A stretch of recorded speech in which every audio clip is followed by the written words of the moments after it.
ಸಂಚಿಕೆ ಶೂನ್ನಲ್ಲಿ ಕಲ್ಯಾಣಿ ಪ್ರೇಮ್, ರಾಮ್ ಹಾಗೂ ಮಹದೇವ್ ಹಾಗೂ ಕಾವ್ಯನ ಕರ್ಕೊಂಡು ದೇವ್ರ ಮನೆ ಹತ್ರ ಬರ್ತಾರೆ. ನೋಡಿ ಪ್ರೇಮ, ಕಾವ್ಯ, ಇವತ್ತಿಂದ ಈ ಮನೆಯಲ್ಲಿ ನಿಮ್ ಹೊಸ ಜೀವನ ಶುರು ಆಗುತ್ತೆ. ನಿಮ್ ಸಾಂಸಾರಿಕ ಜೀವನ ಸುಖಕರವಾಗಿರ್ಲಿ ಅಂತ ದೇವ್ರ ಹತ್ರ ಬೇಡ್ಕೊಂಡು ದೇವ್ರಿಗೆ ದೀಪ ಹಚ್ಚಿ. ನೋಡಮ್ಮ ಕಾವ್ಯ, ನೀನು ಈ ಮನೆ ಹಿರಿ ಸೊಸೆ, ಮೊದ್ಲು ನೀನೇ ದೀಪ ಹಚ್ಚಬೇಕು ಅಂತ ಕಾವ್ಯನ ಕರೀತಾರೆ ಕಲ್ಯಾಣಿ. ಎಷ್ಟೇ ಕರೆದ್ರು ಕಾವ್ಯ ಬರ್ತಾನೆ ಇರಲ್ಲ. ಯಾಕಮ್ಮ ಏನಾಯ್ತು ಅಂತ ಕೇಳಿದಾಗ, ನೋಡಿ ನನ್ಗೆ ತುಂಬಾ ಸುಸ್ತಾಗಿದೆ, ನಾನು ಹೋಗಿ ರೆಸ್ಟ್ ಮಾಡ್ಬೇಕು ಅಂತ ಕಾವ್ಯ ಕೋಪದಲ್ಲಿ ಹೇಳ್ತಾಳೆ. ಹೌದಮ್ಮ, ಈ ಮದ್ವೆ ಗದ್ಲ, ಓಡಾಟ, ಸ್ಟೇಜ್ ಮೇಲೆ ತುಂಬಾ ಹೊತ್ತು ನಿಂತಿದ್ರಲ್ಲ, ಅದಕ್ಕೆ ಸುಸ್ತಾಗಿರುತ್ತೆ. ಮೊದ್ಲು ದೇವ್ರಿಗೆ ದೀಪ ಹಚ್ಬಿಡಮ್ಮ, ಆಮೇಲೆ ಸೀದಾ ನಿನ್ ರೂಮ್ಗೆ ಹೋಗಿ ರೆಸ್ಟ್ ಮಾಡುವಂತೆ ಅಂತ ಕಲ್ಯಾಣಿ ಹೇಳ್ತಾರೆ. ಆದ್ರೂ ಸಹ ಕಾವ್ಯ ಬರ್ತಾನೆ ಇರಲ್ಲ. ಆಗ ಪ್ರೇಮ, ಅತ್ತೆ ಅಷ್ಟ್ ಹೇಳ್ತಿದಾರಲ್ಲ, ಬಾ ಕಾವ್ಯ ಅಂತ ಕರೀತಾಳೆ. ಆಗ ಕಾವ್ಯ ಬಂದು ದೇವ್ರ ದೀಪ ಹಚ್ಚುತ್ತಾಳೆ. ಆಗ ಕಲ್ಯಾಣಿ, ಪ್ರೇಮ ನೀನ್ ಹೋಗಮ್ಮ, ಇವಾಗ ದೀಪ ಹಚ್ಚು ಅಂತ ಹೇಳ್ತಾಳೆ. ಆಗ ಪ್ರೇಮ ದೀಪ ಹಚ್ಚೋಕಂತ ಹೋಗ್ತಾಳೆ.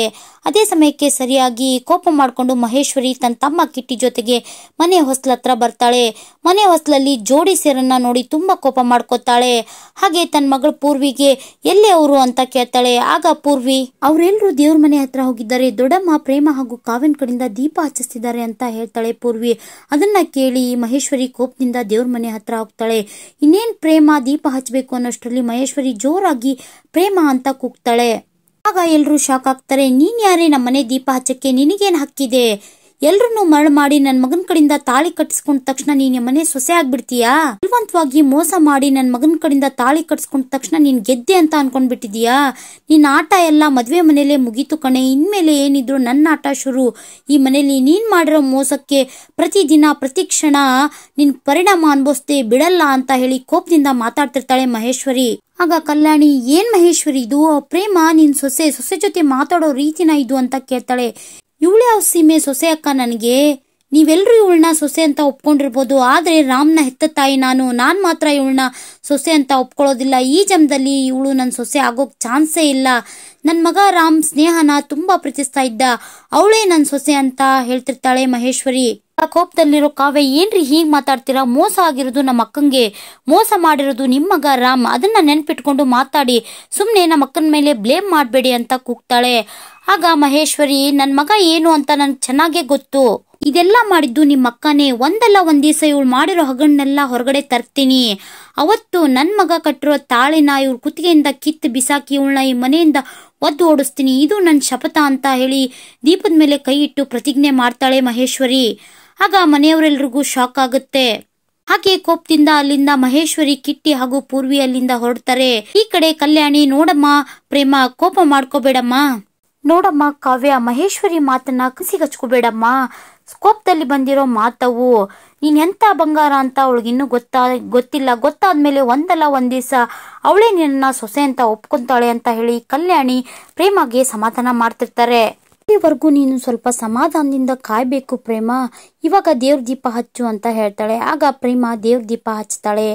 ಹಾಗೆ ಕೈ ಮುಗಿದು ದೇವ್ರ ಹತ್ರ ಬೇಡ್ಕೋತಾ, ನೋಡಪ್ಪ ನಾನು ಈ ಮನೆಗೆ ಮೋಸ ಮಾಡಿ ಬಂದಿದ್ದೇನೆ, ನನ್ನಿಂದಾಗಿ ಎಲ್ರಿಗೂ ನೋವಾಗಿದೆ, ಆ ತಪ್ಪನ್ನ ಸರಿ ಮಾಡೋ ಚೈತನ್ಯ ಕೊಡು ಅಂತ ಹೇಳಿ ದೇವ್ರಿಗೆ ಬೇಡ್ಕೋತಾವ್.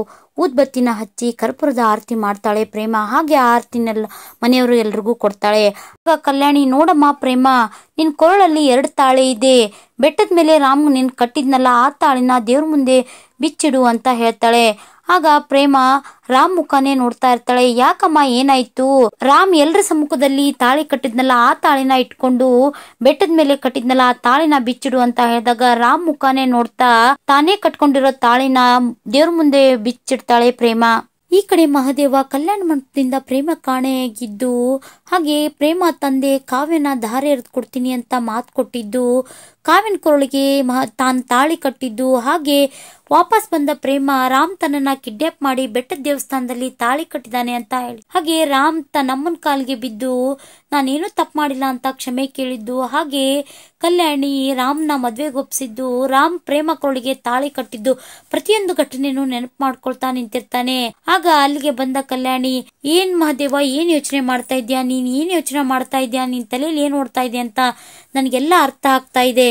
ನೋಡು ಮಹದೇವ, ಏನು ಯೋಚನೆ ಮಾಡ್ಬೇಡ, ಆಗಿದ್ದೆಲ್ಲ ಒಳ್ಳೇದಕ್ಕೆ, ಮುಂದೆನೂ ಆಗೋದು ಒಳ್ಳೇದೇ. ದೇವ್ರು ಅಂತ ಮೇಲೊಬ್ಬ ಇದ್ದಾನೆ, ಎಲ್ಲ ಅವನ್ ಅನ್ಕೊಂಡಂಗೆ ಆಗೋದು, ನೀನೇನು ಯೋಚನೆ ಮಾಡ್ಬೇಡ ಅಂತ ಮಹದೇವನ್ಗೆ ಸಮಾಧಾನ ಮಾಡ್ತಿರ್ತಾರೆ. ನೋಡ್ ಮಹಾದೇವ, ಈ ಎರಡು ಜೋಡಿ ಮದ್ವೆನೂ ಆ ದೇವ್ರ ಇಚ್ಛೆ ಅಂತಾನೆ ಆಗಿರೋದು. ಗೊತ್ತಿದ್ದೋ ಗೊತ್ತಿಲ್ದೇನೋ ರಾಮ್ ನಿನ್ ವಿಷಯದಲ್ಲಿ ತಪ್ಪು ಮಾಡಿದಾನೆ. ನೀನ್ ಮದ್ವೆ ಆಗ್ಬೇಕಾಗಿರೋ ಹುಡುಗಿನ ಅವನ್ ಮದ್ವೆ ಆಗ್ಬಿಟ್ಟ. ಈ ವಿಷಯನ ನಿನ್ ಮನಸ್ಸಲ್ಲಿ ಇಟ್ಕೊಂಡು ಅವನ್ ಮೇಲೆ ಹಾಗೆ ಸಾಧಿಸ್ಬೇಡ ಅಂತ ಹೇಳ್ತಾಳೆ. ಚೇಚೆ, ನಾನ್ಯಾಕಮ್ಮ ಅವನ್ ಮೇಲೆ ಹಾಗೆ ಸಾಧಿಸ್ಲಿ? ಆದ್ರೆ ನನ್ಗೆ ಒಂದ್ ವಿಷಯ ಅರ್ಥ ಆಗ್ತಿಲ್ಲ. ಅವನು ಒಂದ್ ಮಾತು ನನ್ನ ಹತ್ರ ಹೇಳಿದ್ರೆ ಸಾಕಿತ್ತು, ಇಷ್ಟೆಲ್ಲ ಆಗ್ತಾನೆ ಇರ್ಲಿಲ್ಲ ಅಂತ ಹೇಳ್ತಿರ್ತಾನೆ ಮಹಾದೇವ. ಕಲ್ಯಾಣಿ ಏನೋ ಗೊತ್ತಿದ್ದೋ ಗೊತ್ತಿಲ್ಲನೆ ಅವನು ದುಡುಕ್ ಬಿಟ್ಟಿದ್ದಾನೆ. ಅವನು ಯಾರಿಗೂ ಮೋಸ ಮಾಡೋ ಉದ್ದೇಶದಿಂದ ಈ ತಪ್ಪು ಮಾಡಿಲ್ಲ ಅಂತ ಹೇಳ್ತಾಳೆ. ಹೌದಮ್ಮ, ಅವನು ತುಂಬಾ ಒಳ್ಳೆ ಹುಡುಗ, ಪರಿಸ್ಥಿತಿ ಅವನನ್ನ ಕೆಟ್ಟವನಂಗಾಗಿ ಮಾಡಿದೆ ಅಂತ ಮಹಾದೇವ್ ಹೇಳ್ತಿರ್ತಾನೆ. ಆಗ ಕಲ್ಯಾಣಿ, ಇನ್ನೊಂದು ವಿಷಯ ಮಹಾದೇವ, ಕಾವ್ಯ ತುಂಬಾ ಓದಿರೋ ಹುಡುಗಿ, ಸಿಟಿಲ್ ಬೇರೆ ಇದ್ದವಳು, ಜೀವನದಲ್ಲಿ ಏನೇನೋ ಆಗ್ಬೇಕು ಅಂತ ತುಂಬಾ ಆಸೆ ಇಟ್ಕೊಂಡ್ಲು. ಇದ್ದಕ್ಕಿದ್ದಂಗೆ ನಿನ್ ಜೊತೆ ಮದ್ವೆ ಆಗೋಯ್ತು. ಆದ್ರಿಂದ ಸ್ವಲ್ಪ ಕೋಪದಲ್ಲಿದ್ದಾಳೆ. ಅವಳು ಹೊಸ ಜೀವನಕ್ಕೆ, ಹೊಸ ಸಂಬಂಧಕ್ಕೆ ಹೊಂದ್ಕೊಳ್ಳೋಕೆ ಸ್ವಲ್ಪ ಟೈಮ್ ಬೇಕಾಗುತ್ತೆ. ಅಲ್ಲಿವರೆಗೂ ನೀನೇ ಸ್ವಲ್ಪ ಸಮಾಧಾನದಿಂದ ಇರಬೇಕು. ಅವಳೇನೋ ಕೋಪದಲ್ಲಿ ಏನೇ ಅಂದ್ರು, ದುಡುಕಿ ಏನೇ ಮಾತಾಡಿದ್ರು ನೀನೇ ಸ್ವಲ್ಪ ಸಮಾಧಾನ ಮಾಡ್ಕೋಬೇಕು ಅಂತ, ನೀನ್ ಅದ್ರ ಬಗ್ಗೆ ಏನು ತಲೆ ಕೆಡ್ಸ್ಕೋಬೇಡ ಅಂತ ಹೇಳ್ತಾನೆ ಮಹಾದೇವ. ಆಗ ಕಲ್ಯಾಣಿ, ನೋಡ್ ಮಹಾದೇವ, ಸತ್ಯಣ್ಣ ನಮ್ಮನ್ನ ನಂಬಿ ತಮ್ಮಿಬ್ರು ಮಕ್ಕಳು ನಮ್ಮನೆಗೆ ದಾರಿ ಎರೆದು ಕೊಟ್ಟಿದ್ದಾರೆ. ಅವ್ರಿಗೆ ಯಾವುದೇ ಕುಂದು ಕೊರತೆ ಆಗ್ದಾಗೆ ಅವನ್ನ ಸುಖಕರವಾಗಿ ನೋಡ್ಕೊಳೋದು ನಮ್ ಜವಾಬ್ದಾರಿ ಅಂತ ಹೇಳ್ತಾ ಅಲ್ಲಿಂದ ಹೊರಡ್ತಾರೆ. ನಡೆದ ಘಟನೆಯಿಂದ ಬೇಜಾರಾದ ರಾಮ್ ಯೋಚನೆ ಮಾಡ್ತಾ ನಿಂತಿರ್ತಾನೆ. ಆಗ ಅಲ್ಲಿಗೆ ಬಂದ ಮಹೇಶ್ವರಿ ಕೋಪದಿಂದ, ಯಾಕೋ ರಾಮ್ ಹೀಗ್ ಮಾಡ್ಬಿಟ್ಟೆ? ನಾನ್ ಬೇಡ ಬೇಡ ಅಂದ್ರು ಪ್ರೇಮಕ್ಕೊಳಗೆ ಯಾಕೋ ತಾಳಿ ಕಟ್ಬಿಟ್ಟೆ? ನಿನ್ಗೆ ಈ ಹೆತ್ತಮ್ಮನ್ಕಿನ ನಿನ್ ದೊಡ್ಡ ಮನೆ ಮಾತೆ ಹೆಚ್ಚಾಗೋಯ್ತಾ ಅಂತ ಬೈತಾ ಇರ್ತಾಳೆ. ನಿನ್ ಕಣ್ಣೆದ್ರಿಗೆ ಆಗ್ತಿರೋ ಮೋಸ ನಿನ್ಗೆ ಯಾಕೋ ಅರ್ಥ ಆಗ್ತಿಲ್ಲ. ನೀನ್ ದೇವ್ರು ಅಂತ ಪೂಜಿಸೋ ನಿನ್ ದೊಡ್ಡ ಮನೆ ನಿನ್ ಬಾಳ್ನ ಹಾಳು ಮಾಡ್ಬಿಟ್ರಲ್ಲೋ. ಅವ್ರಿಗೆ ನಿನ್ ಖುಷಿ ಬೇಕಾಗಿಲ್ಲ, ಅದಕ್ಕೆ ಅವರು ಆ ಪ್ರೇಮ ಕೊರಳಿಗೆ ತಾಳಿ ಕಟ್ಟೋಕ್ ಹೇಳ್ಬಿಟ್ರು ಅಂತ ಹೇಳಿ ತುಂಬಾ ಕೇವಲವಾಗಿ ಮಾತಾಡ್ತಿರ್ತಾನೆ. ಆಗ ಕೋಪದಿಂದ ರಾಮ್, ನೋಡ್ ಮಾವ, ನನ್ ದೊಡ್ಡಮ್ಮ ಹೇಗೆ ಅಂತ ನಂಗೆ ಚೆನ್ನಾಗ್ ಗೊತ್ತು. ಅವ್ರ ಬಗ್ಗೆ ಯಾರೇ ಕೆಟ್ಟದಾಗ ಮಾತಾಡಿದ್ರು ನಾನ್ ಸಹಿಸ್ಕೊಳಲ್ಲ. ಅವತ್ತಿಂದನೇ ಅವ್ರಿಗೆ ನನ್ ಮೇಲೆ ಗೌರವ ಕಡಿಮೆ ಆಗುತ್ತೆ. ನನ್ ದೊಡ್ಡಮ್ಮನ ಬಗ್ಗೆ ನನಗ್ ಚೆನ್ನಾಗೇ ಗೊತ್ತು.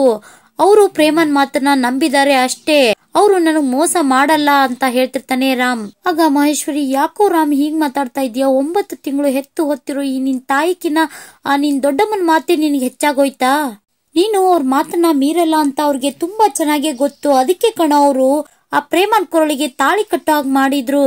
ಆಗ ರಾಮ್, ನೋಡಮ್ಮ, ದೊಡ್ಡಮ್ಮ ನನ್ಗೆ ಯಾವತ್ತೂ ಮೋಸ ಮಾಡಲ್ಲ. ನನ್ ಕೆಟ್ಟದ್ ಮಾಡೋ ಉದ್ದೇಶ ಅವ್ರಿಗೆ ಯಾವತ್ತೂ ಇರಲ್ಲ. ಅವರು ಸಹ ಎಲ್ರಂತೆ ಪ್ರೇಮ ಮಾತನ್ನ ನಂಬಿದ್ದಾರೆ ಅಷ್ಟೇ ಅಂತ ಹೇಳಿದಾಗ ಮಹೇಶ್ವರಿಗೆ ಇನ್ನೂ ಕೋಪ ಬರುತ್ತೆ.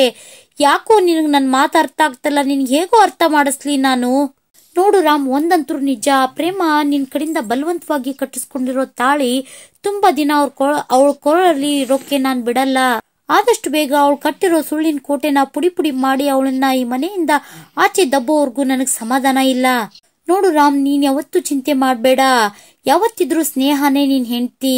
ಆ ಪ್ರೇಮ ನಿನ್ ಕಾರ್ ಡಿಕ್ಕಿಗೆ ಹೇಗ್ ಬಂದ್ಲು, ಹಾಗೆ ನಿನ್ ಫೋನಿಂದ ಅವಳ ಫೋನ್ಗೆ ಹೇಗ್ ಮೆಸೇಜ್ ಹೋಯ್ತು ಅನ್ನೋ ವಿಷಯನ ಇದನ್ನೆಲ್ಲ ನಾನು ಕಂಡು ಹಿಡಿತೀನಿ. ಇದನ್ನೆಲ್ಲ ಕಂಡು ಹಿಡ್ದು ಅವಳನ್ನ ಈ ಮನೆಯಿಂದ ಆಚೆ ಹಾಕಿ ನೀನು ಪ್ರೀತಿಸ್ತಿರೋ ಸ್ನೇಹನ್ ಜೊತೆ ನೀನ್ ಮದ್ವೆ ಮಾಡೇ ಮಾಡ್ತೀನಿ. ಇದು ನಿನ್ ಹೆತ್ತ ತಾಯಿ ಮಾಡ್ತಿರೋ ಪ್ರತಿಜ್ಞೆ ಅಂತ ಹೇಳ್ತಾ ಮಹೇಶ್ವರಿ ಅಲ್ಲಿಂದ ಹೊರಡ್ತಾಳೆ. ಈ ಕಡೆ ರೂಮಲ್ಲಿ ಪ್ರೇಮ ಯೋಚನೆ ಮಾಡ್ತಾ ಓಡಾಡ್ತಾ ಇರ್ತಾಳೆ. ಆಗ ಅಲ್ಲಿಗೆ ರಾಣಿ ಬರ್ತಾಳೆ. ಅಕ್ಕ, ನಂಗೆ ತುಂಬಾ ಭಯ ಆಗ್ತಾ ಇದೆ. ಮಹೇಶ್ವರಿ ಅಮ್ಮ ಮಾತಾಡ್ತಿರೋದನ್ನ ಕೇಳಿಸ್ಕೊಂಡೆ. ಡಾಕ್ಟರ್ ಫೋನಿಂದ ನಿನ್ ಫೋನ್ಗೆ ಮೆಸೇಜ್ ಹೇಗ್ ಬಂತು, ಯಾರು ಕಳ್ಸಿದ್ರು, ಅದನ್ನ ಕಂಡು ಹಿಡಿತೀನಿ ಅಂತ ಮಾತಾಡ್ಕೊಳ್ತಾ ಇದ್ರು. ನನಗಂತೂ ತುಂಬಾ ಭಯ ಆಗ್ತಾ ಇದೆ. ಈ ವಿಷಯದಲ್ಲಿ ನಾನೇ ನಿನಗ್ ಸಹಾಯ ಮಾಡಿದ್ದು ಅಂತ ಅವ್ರಿಗೇನಾದ್ರೂ ಗೊತ್ತಾದ್ರೆ ಅವ್ರು ಏನ್ ಮಾಡ್ತಾರೆ ಅಂತ ಊಹಿಸ್ಕೊಳ್ಳೋಕು ನನಗ್ ಭಯ ಆಗ್ತಾ ಇದೆ ಅಂತ ಮಾತಾಡ್ತಿರ್ತಾಳೆ ರಾಣಿ. ಆಗ ಪ್ರೇಮ, ನೋಡ್ ರಾಣಿ, ನನ್ಗೆ ನೀನೇ ಸಹಾಯ ಮಾಡಿದ್ದು ಅಂತ ನಾನು ಯಾರ ಹತ್ರನೂ ಹೇಳಲ್ಲ. ಮೇಲಾಗಿ ನನಗೆ ನನ್ ರಾಮ್ ಸಿಗೋಕೆ ನೀನೇ ಕಾರಣ. ನನ್ ಪ್ರಾಣ ಹೋದ್ರು ನಿನ್ನ ಸಿಕ್ಕಾಕೊಳ್ಳೋಕೆ ನಾನ್ ಬಿಡಲ್ಲ ಅಂತ ಹೇಳ್ತಾಳೆ. ಸರಿ ಆಯ್ತು ಅಕ್ಕ, ನಾನ್ ನಿನ್ ಜೊತೆ ಮಾತಾಡ್ತಿರೋದನ್ನ ಯಾರಾದ್ರೂ ನೋಡಿದ್ರೆ ಅನುಮಾನ ಬರುತ್ತೆ, ನಾನೇನು ಹೊರಡ್ತೀನಿ ಅಂತ ಹೇಳಿ ರಾಣಿ ರೂಮಿಂದ ಹೊರಗಡೆ ಬರ್ತಾಳೆ. ರೂಮ್ ಹೊರಗಡೆ ನಿಂತಿರೋ ಕಲ್ಯಾಣಿನ ನೋಡಿ ಗಾಬರಿ ಆಗ್ತಾಳೆ ರಾಣಿ. ಇವಳು ಯಾಕೆ ಪ್ರೇಮ ರೂಮ್ಗೆ ಹೋಗಿದ್ದಾಳೆ ಅಂತ ಹೇಳಿ ಕಲ್ಯಾಣಿಗೆ ಚಿಕ್ಕದಾಗಿ ಅನುಮಾನ ಮೂಡುತ್ತೆ. ಹಾಗೆ ಪ್ರೇಮಗೂ ಸಹ ಏನ್ ಮಾಡ್ಬೇಕು ಅಂತ ದಿಕ್ ತೋಚದೆ ಒಳಗಡೆ ಗಾಬರಿಯಾಗಿ ನಿಂತಿರ್ತಾಳೆ.